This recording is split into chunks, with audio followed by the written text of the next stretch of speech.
오늘 하나님의 말씀 잠언 25장 20절부터 22절까지 말씀을 다시 보시겠습니다.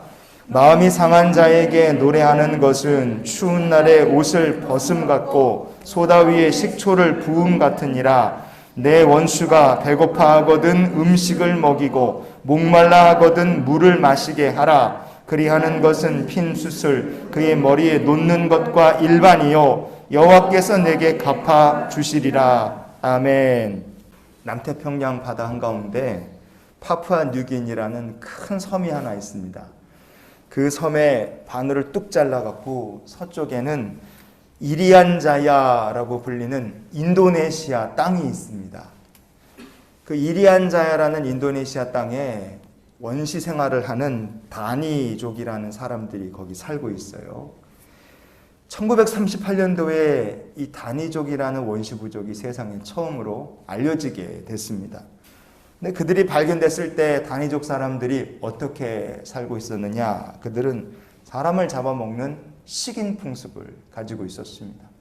그리고 또 하나 굉장히 놀라운 풍습이 다니족 사람들에게 있었어요. 그게 뭐냐면 다니족 여자들은요, 남편이 돌아가시면 죽은 남편을 애도하는 표현으로 뭘 했느냐?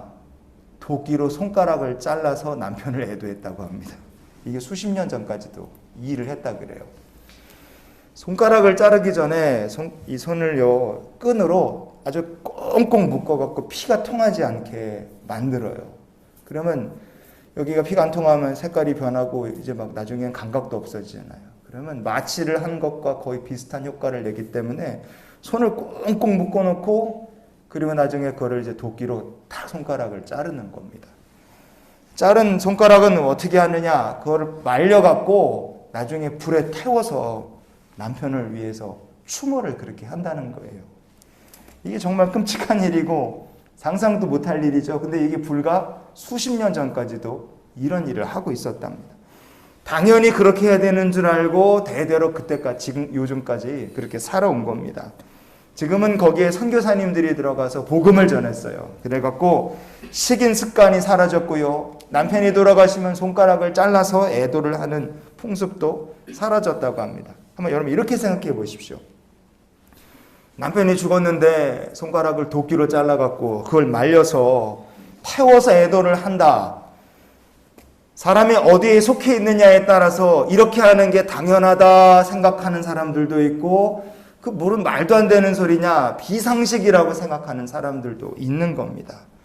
어디에 속하느냐에 따라 바라보는 게 완전히 달라질 수 있다 이거예요. 우리가 이런 차원에서 오늘 읽은 본문 말씀들을 보면 말씀이 우리에게 주시는 하나님의 마음을 알 수 있게 될 줄 믿습니다.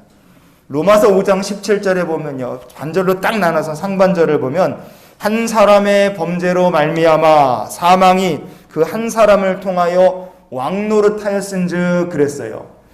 죄와 사망이 왕노릇을 하는 세상에서 그 죄와 사망의 종노릇하며 사는 사람들에게는요, 얼마든지 이런 일들이 일어날 수 있는 겁니다. 어떤 일들이 일어나느냐? 오늘 본문 잠언 25장 20절을 다시 봅니다. 마음이 상한 자에게 노래하는 것은 추운 날에 옷을 벗음 같고 소다 위에 식초를 부음 같으니라. 아멘. 마음이 상한 사람에게 필요한 것은 좋아 죽겠다고 부르는 노래가 아니라 진실한 위로죠. 마음이 상한 자 앞에서 노래를 부르고 그러는 건 어찌 보면 예에 어긋나고 굉장히 무례한 일이죠. 추운 날씨에 옷을 벗는 것이 아니라 옷을 입는 게 정상입니다. 그런데 추운 데서 옷을 막 벗어 제낀다면 그건 만용을 부리는 겁니다. 식초는 산성 물질이고 소다는 알칼리성 물질입니다.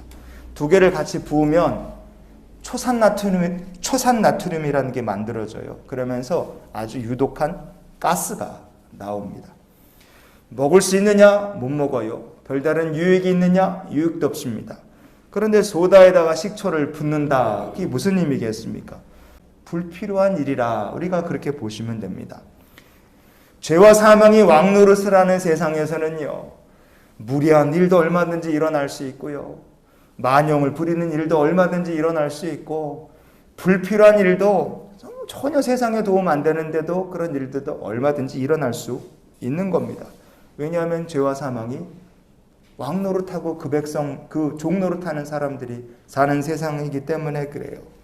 그런데 그런 세상에서 하나님의 백성들은 어떻게 사느냐? 이렇게 삽니다. 오늘 본문 25장 21절을 이어서 보시겠습니다. 내 원수가 배고파 하거든 음식을 먹이고 목말라 하거든 물을 마시게 하라. 아멘. 배고프고 목마른 내 원수에게 먹을 거를 주고 마실 거를 준다. 이렇게 하는 것은 죄와 사망이 왕 노릇하는 세상에서 보면은 이것도 또 이상한 거예요. 왜냐하면 세상 사람들이 보기에 어떻게 원수한테 먹을 거를 주고 마실 거를 주냐 이거죠. 그러나 우리가 왜 이렇게 살 수 있습니까? 비결이 있죠. 여호와께서 갚아주실 것을 믿기 때문에 그렇습니다. 죄와 사망의 종노릇하는 세상에서 믿음의 길을 걷고 십자가의 길을 걸을 수 있는 것은 하나님께서 갚아주심을 우리는 믿으며 살기 때문에 그렇습니다. 우리가 예수 안에서 은혜와 의의 선물을 넘치도록 받은 사람들입니다. 그래서 우리는 세상과 다르게 살 수 있습니다. 세상이 우리가 하는 일들을 보면 정신 나갔다고 그럴지 몰라요. 숯불을 머리에 올리는 것처럼 예수 믿는 사람들이 하는 일 행동 하나하나가 죄와 사망의 권세 아래 있는 사람들이 보기엔 그것도 납득하지 않는 일일 겁니다. 십자가의 길을 걷는 것 자체가 세상 사람들이 보기엔 미친 짓이라 보일 거예요. 그러나 우리는 그 길을 걸어갑니다. 왜냐하면 그 길 끝에 주님이 계시기 때문에 그래요. 그래서 우리가 이런 기도로 오늘을 살았으면 좋겠어요. 하나님, 오늘도 하나님께서 갚아주시는 삶을 살게 하여 주시옵소서.